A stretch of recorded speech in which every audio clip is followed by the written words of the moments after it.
Hola amigos, bueno, hoy es 6 de noviembre de 2019. Quería pues decirles que finalmente pues pude subir en mi canal las últimas ponencias que se realizaron acá en el auditorio del Palacio Nacional del Tribunal Superior del Distrito Judicial de Cali, Sala Penal, con la anuencia y con la colaboración del doctor, el magistrado Leódmar Benjamín Muñoz y demás integrantes de la sala que coordinaron esta que se llamó como la primera jornada de Derecho Penal y Procesal Penal. Pero antes de ello, hace 15 días tal vez, se realizó también acá en la Universidad Santiago de Cali un seminario de capacitación y actualización donde pude subir también varias ponencias, y ustedes pueden observar allí que por lo menos hay dos conferencistas de allá de la Universidad Santiago de Cali que acá lo hicieron también, que son pues el doctor Raimundo Tello Benítez y el doctor Julián Chica. Bueno, lo importante de las ponencias que se hicieron aquí en el tribunal, pues tiene una trascendental importancia académica, y por eso quise socializarla. Conté con la buena fortuna pues que el doctor Leódmar me dice, hombre, pues que grabara las ponencias para que hicieran parte del tribunal, pero pues también entonces me permitió pues que las subiera al canal. De hecho así fue que se hizo para poder entonces enviarlas por el link al ingeniero de allí del tribunal. Pero yo quiero hacer énfasis de que Cali lidera con conferencistas nacionales y también internacionales que participaron acá en varios tópicos. Hay que resaltar por lo menos al doctor Carlos Concesión Castro, que es un docente universitario de la Universidad Interamericana de Puerto Rico. Allí hizo dos ponencias, esto fue entre los días 24 y 25 de octubre. El primer día nos habló de la teoría del caso y la prueba testimonial. Y después abordó el tema de la autenticación y la admisión de documentos electrónicos. Miren ustedes que esto es de carácter probatorio, si bien es cierto, pero tiene una importancia porque por lo menos en la segunda sesión, la del 25 de octubre, en esto de la admisión de documentos electrónicos, pues resulta de que esos mensajes que se dejan en los chats, en Facebook, en Twitter, en fin, en las redes sociales, y de cómo entonces deben ser incorporados al juicio oral. Alguien me preguntaba por allí que cómo, pues el testigo de acreditación. El testigo de acreditación es el medio, el conducto por el cual entonces ingresará al juicio oral. Ahora, también fue muy importante la conferencia que nos dictara el magistrado auxiliar de la Corte Suprema de Justicia, el doctor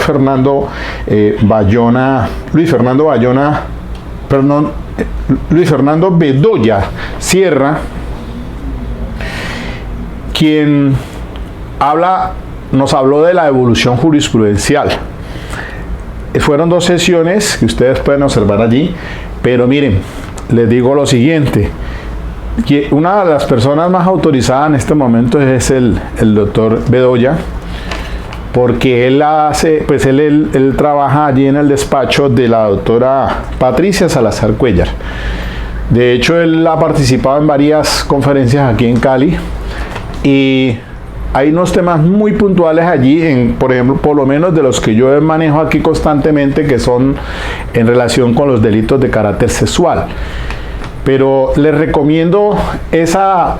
ponencia porque es que la dividí en dos, no alcancé por la cuestión del tiempo. La grabación es apenas de 1 hora máximo, pero corta allí y pasa, pero no la pude editar por cuestión del tiempo para que quedara en una sola. Sin embargo, pues ahí la subí en 2 sesiones. Entonces, incluso con números de radicados de procesos muy importantísimos, por lo menos el radicado, recuerden ustedes, el 46153,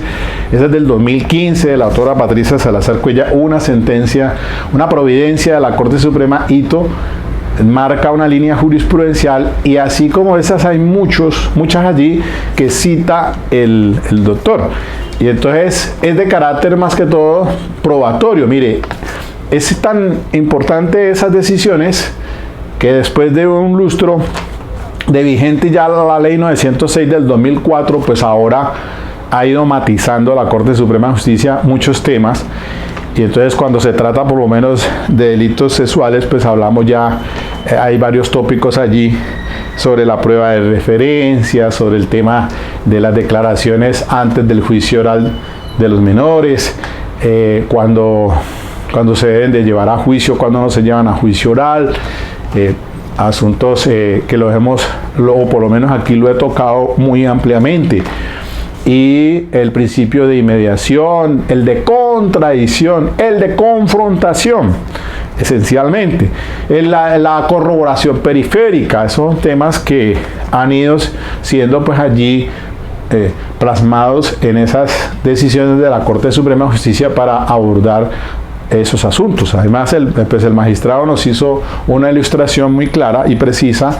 en algunos eventos donde hay problemática para la defensa o la fiscalía, el ente acusador, en la forma en que se deben introducir ciertas cosas al juicio oral. Pues la realidad es que, miren ustedes, por lo menos en la exposición que diera el doctor Ray Gattinella, que es un fiscal de Estados Unidos, director de la OPDAT de México, sobre el tema de las alegaciones preacordadas en Estados Unidos de América. Y casi nos decía que allá el 90% se preacuerda. Es muy poco lo que va a juicio oral. Aquí ha pasado, por razones de política criminal, algo muy diferente. Y ahora entonces, pues al abordar temas de dogmática penal al final de esta conferencia, pues por eso allá en el tablero van tomando notas sobre teoría del delito, funcionalismo sistémico de Gunther Jacobs y la escuela de Bonn, y el tema del funcionalismo desde la óptica del maestro Klaus Rosin sobre política criminal. Pero entonces, para ir viendo aquí ahora, en este espacio, de cómo en algunas ponencias estamos viendo mucho que se insiste en el tema de la dogmática penal, teoría del delito, y también se habla de una dogmática procesal. Por ahí nos comentaba el doctor, el magistrado Orlando Echeverry, no en esta ponencia que dictó en este último seminario, sino en la que dio una intervención que hizo en la Universidad Santiago de Cali, que me pareció muy importante y que ustedes las pueden revisar aquí en mi canal. Pero entonces, para significarles pues que nosotros, pues a diferencia de este sistema americano, pues si por razones de política criminal se quería que se llevase a una terminación anticipada, en la mayoría de los casos fue todo lo contrario. Por cuestiones legislativas, leyes que fueron posteriores a la entrada en vigencia de la ley 906, hizo que no se llegaran a esos acuerdos, sino que se fuera a juicio oral. Sin embargo, hay algo muy importante aquí que observo yo en el tema de política criminal, como lo plantea Klaus Rosin, sobre primero abordar el problema, lo empírico, y luego meterlo en el sistema. Ahora vemos eso. Esa es una cuestión interesante en relación con la dogmática jurídico-penal. Entonces, fíjense que acá pues tenemos la situación contraria, y por eso de pronto el sistema se ha colapsado bastante debido a esa situación que se ha ido a juicio oral, que no era lo que se quería. Se quería que fuera un 10% a juicio oral, pero resulta que no ha sido así. No pasa allá en el sistema americano, anglosajón. Entonces, les hago aquí una referencia muy breve, pero de todas maneras ustedes la pueden ir examinando, esas ponencias, para que tomen pues nota, porque me parece a mí que es una oportunidad que hemos tenido en Cali, gracias al Tribunal Superior del Distrito Judicial, que abrió estos espacios académicos, no solamente aquí para el suroccidente, sino también, les decía yo por ahí, pues nosotros tenemos un sistema a nivel de Latinoamérica, y sé que tengo amigos a nivel no solo nacional, sino amigos a nivel internacional, mexicanos, de Costa Rica, de Perú, de Ecuador, Latinoamérica, Centroamérica. Entonces, que pues me dicen que les ha servido mucho este canal para pues ellos también darse una opinión sobre cómo es nuestro sistema. Bien, entonces miremos, a ver, sigamos así. En ese orden, pues después el primer día habló también, nos habló el doctor Orlando Jesús Pérez Bedoya, que es magistrado acá del Tribunal de Cali, de la Sala Penal, sobre las medidas cautelares personales y la visión del juez. Y esta ponencia con la que arrancó él estuvo acompañada de otros ponentes, como lo fueron el doctor Raimundo Antonio Tello Benítez, porque él habló de la detención preventiva, presupuestos conforme a la jurisprudencia actual. Eso lo hizo en las horas de la tarde. Yo me disculpo, y lamentablemente con el doctor Raimundo, se lo dije a él, que se me ha presentado una situación con la grabación de su intervención, porque no solamente fueron esos 20 minutos que ustedes observan allí, sino que él pues había previamente unos 30 minutos, se me quedaron lamentablemente por fuera de la grabación, y pese a eso, pues entonces esos 20 fueron muy concretos en ese tema. Pero lo que quiero también significar aquí, que después, el día 25, se presentó el doctor José Manuel Torres Vanegas. Él es juez penal del circuito acá en Cali, y habló sobre la libertad. 2 puntos, excepción o regla. Otro tema, entonces, hilado a los anteriores, que tuvo una apreciación importantísima, sobre todo porque pues ahora, con las legislaciones vigentes en este tema de la detención preventiva, pues que se entiende que, de acuerdo pues no solamente con los tratados internacionales de derechos humanos, como pues son la ley 74 del 68, que es el Pacto Internacional de Derechos Civiles y Políticos, y la ley 16 del 72, que es la Convención Americana, o el Pacto de San José de Costa Rica, instrumentos internacionales vigentes aún antes de entrada en vigencia de nuestra Constitución Política, pero por aquello del artículo 93 ahora hacen parte del bloque de constitucionalidad. Y entonces hubo recientemente reformas en materia de la detención preventiva, y por lo menos está ya hoy por hoy se da por zanjada esa discusión de que la detención preventiva debe ser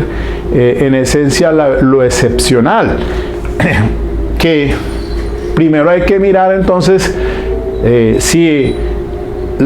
se dan los presupuestos para las medidas no privativas de la libertad, que en caso de no darse, entonces ahí sí se mire la necesidad, adecuación y proporcionalidad respecto de la detención preventiva intramural. Un tema muy importante, y el magistrado que intervino en las horas de la mañana del día 24, pues sí abordó un tema muy interesante sobre esa situación de las medidas cautelares. Y entonces se planteaba incluso la problemática de que de pronto el fiscal hiciera una solicitud de detención preventiva domiciliaria y que el juez, apartándose de ello, la considerara como viable una detención intramural. ¿Hasta dónde podría, dentro de sus funciones, el juez de garantías hacerlo? Y entonces se llegaba a la conclusión que no era posible, porque en esencia el sistema, quien tiene la carga y quien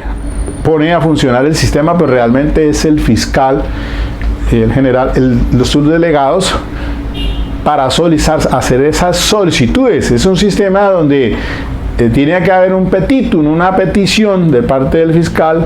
que de no hacerla, pues entonces el juez no puede desbordarse dentro de sus límites y sus funciones, imponiendo medidas donde no se le han solicitado. Entonces, eso se discutió allí y me pareció muy interesante en la ponencia del doctor Orlando Jesús Pérez. La intervención posteriormente a la del doctor Orlando fue otro magistrado, el doctor Orlando Echeverri Salazar, que abordó el tema de la libertad probatoria y sus límites, otra cuestión muy interesante allí, en materia de conducencia, de la prueba, la pertinencia y de la libertad probatoria, artículo 373, libertad de prueba versus el tema de la pertinencia. Por ahí hay otro artículo que dice que toda prueba pertinente es admisible, siempre y cuando, dos puntos, pues hay unos ítems allí, no sea dilatoria, no sea dilatoria o sea insignificante, en fin, hay unos presupuestos que hay que tenerlos muy presentes, obviamente, para que cuando el juez de conocimiento, al momento de las solicitudes probatorias, se le hagan, pues tome esa decisión de si son admisibles por esa razón. Entonces, me parece interesante la ponencia del magistrado también en esa temática. Ni qué decir entonces, después habla el doctor Julián Chica Díaz, que es juez penal del circuito, sobre el tema de imputación objetiva como presupuesto de la tipicidad en la estructuración de los hechos jurídicamente relevantes. Un tema que se había abordado ya en esa capacitación, actualización que se hizo acá en la Universidad Santiago de Cali unos 15 días atrás, y que también están allí, porque de esa sí habló ampliamente el doctor Raimundo Tello. Mi amigo Tello hizo una exposición brillante y muy importante en ese tema sobre esas decisiones de la Corte Suprema de Justicia, que ha venido pues matizando también ese tema de que cuando se va a la audiencia de acusación, esos hechos jurídicamente relevantes deben de ser claros y precisos, que no deben ser pues confusos, y que pues la Corte ya ha dicho en unas decisiones de la doctora Patricia Salazar Cuellar, a propósito del magistrado auxiliar que vino, Fernando Bedoya, de que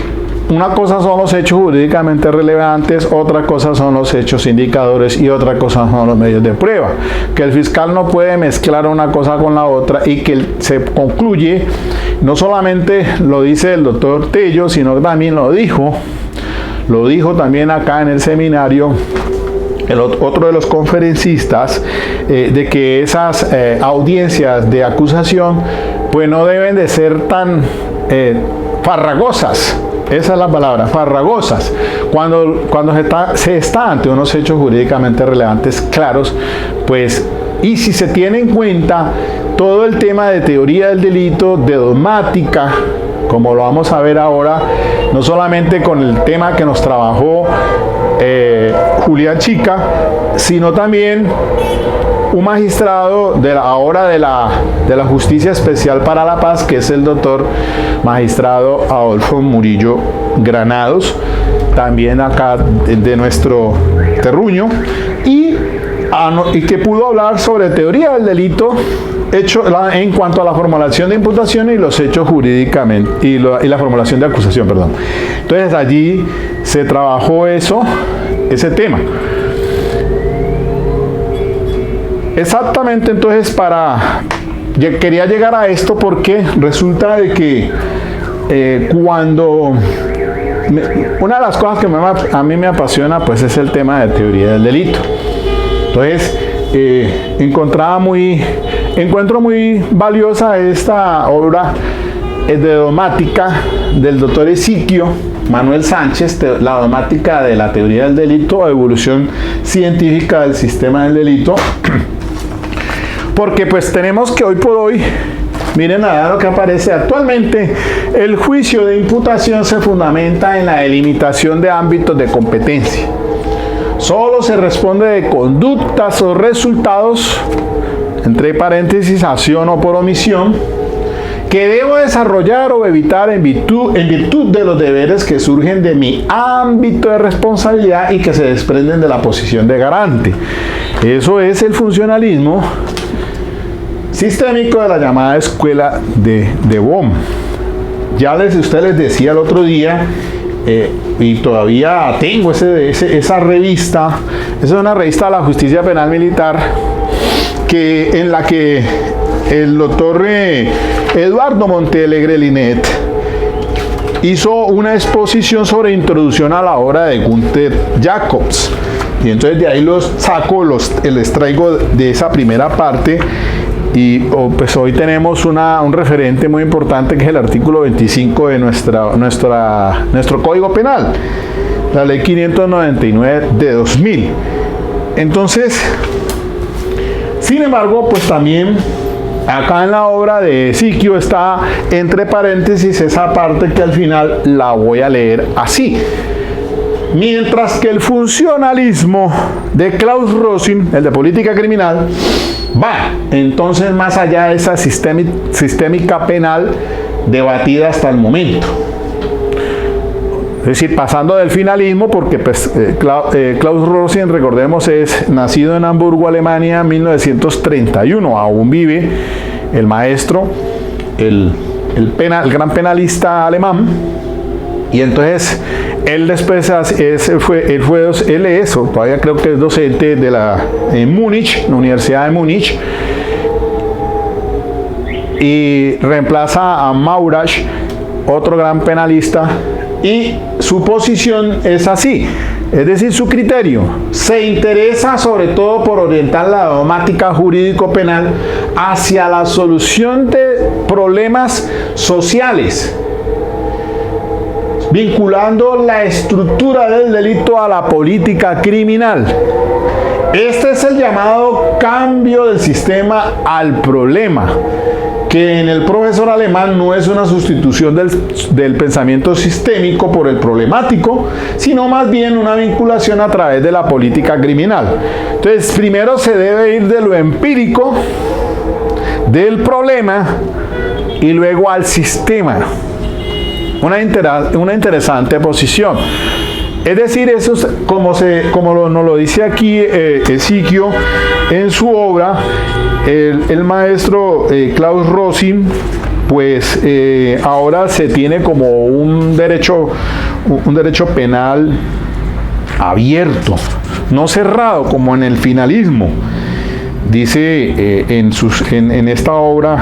en la página 178 y siguientes,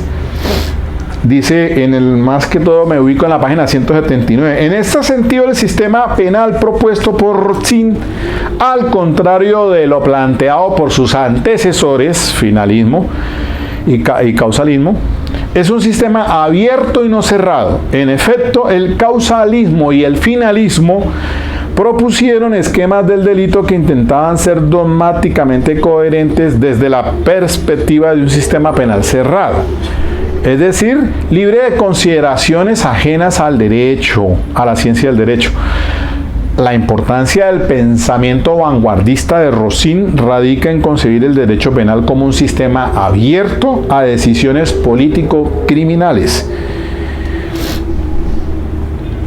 Dice así: por supuesto, el aporte que la política criminal está llamada a hacer a la dogmática penal solo puede fundarse en los problemas y necesidades de la realidad. Así, lo primero será el estudio del problema, la toma de decisiones preventivas y por último su inmersión en el sistema penal. Es decir, la política criminal va del problema al sistema. Empieza desde lo empírico y posteriormente las decisiones político-criminales se incorporan al sistema penal, dándole sentido a cada una de las instituciones dogmáticas. Así las cosas, entonces fíjense bien que cuando uno escucha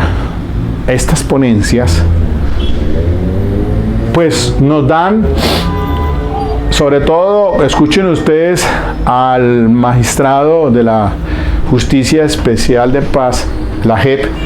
que es el doctor Adolfo Murillo Granados, en una intervención que fue su última, muy brillante, en el tema de teoría del delito de dogmática, apuntalando hacia esa situación de la formulación de imputación y formulación de acusación. Y si escuchan ustedes al doctor a Orlando Echeverry, el magistrado aquí de Cali, en esa intervención que hizo en la Universidad Santiago de Cali, hablaba además de esa dogmática penal, en la teoría del delito, en la parte general, se habla de la procesal. Entonces, y sí, tiene gran sentido porque hoy en día esa problemática social que tenemos ha hecho pues que posteriormente a la ley 906 de 2004 pues se haya legislado frente a los casos problemáticos. De allí entonces se endurecen las penas y también se encuentran limitaciones a derechos,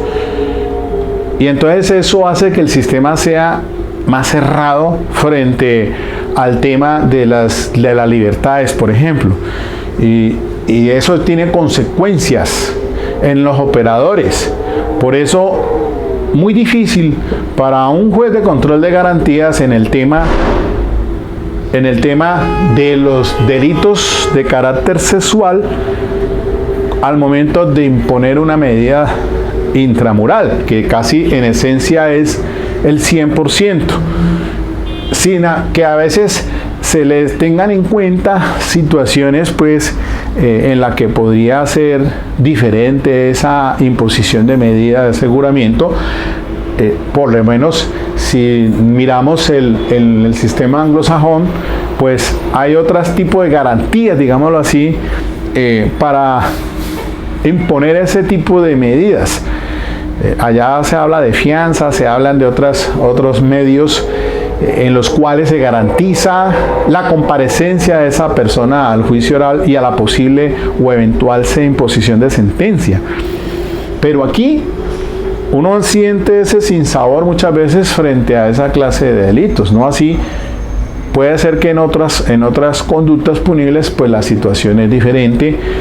y sin embargo diríamos nosotros hoy por hoy que tenemos una influencia de la Corte Interamericana de Derechos Humanos de San José de Costa Rica para pues mirar muchas alternativas a esa imposición de medida que no siempre debe ser intramural. Pero bueno, la cuestión importante aquí para tener en cuenta, mis queridos amigos, es que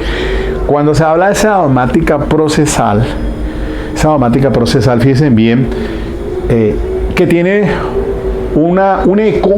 frente al principio de legalidad cuando se tratan de algunas terminación anticipada o de los preacuerdos. Figuras de preacuerdos donde de autoría se pasa a complicidad. Y no podríamos decir que en ese sentido entonces se está violando el principio de estricta de legalidad, porque pues es una forma que el sistema permite a la hora de la negociación obtener una sentencia que compensando esa balanza de la justicia en la que no se ve afectada la administración, y pues también haya una pena de tipo, pues con ese carácter vindicativo frente a lo que se ha hecho o se ha cometido. ese es el mensaje que se envía a la sociedad, y por eso por lo menos en el sistema de la imputación objetiva o del funcionalismo sistémico, la función de la pena es mandarle un mensaje a la sociedad de que para que esa persona no vuelva a incurrir en esa clase de conductas. Entonces me parece muy importante todos esos espacios académicos, mis queridos amigos, para que ustedes se den cuenta que hoy por hoy mantiene vivo aún en el tema de teoría del delito, cuando hablamos de conducta típica, antijurídica y culpable, que debemos desligar entonces esa conciencia de la antijuridicidad del dolo y normativizar entonces esa culpabilidad, y que entonces ahora cuando hablamos del tipo objetivo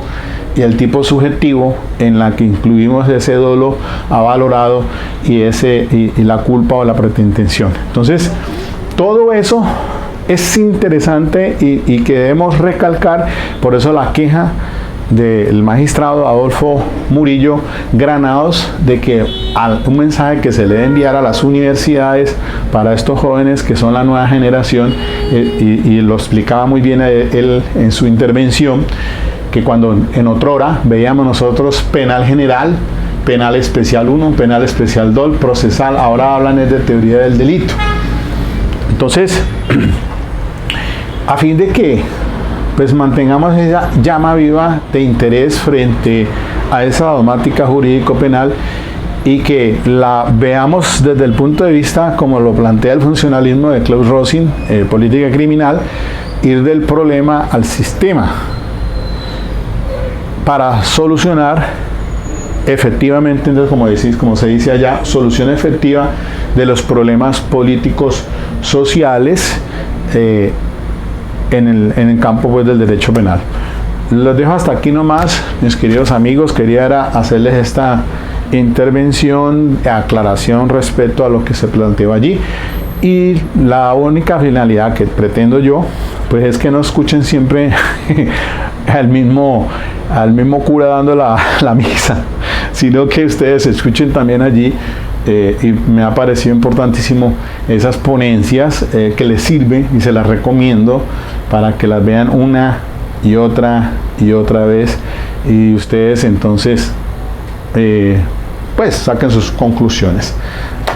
Mis queridos amigos, bueno, nos vemos entonces, ahí seguimos, hasta la próxima.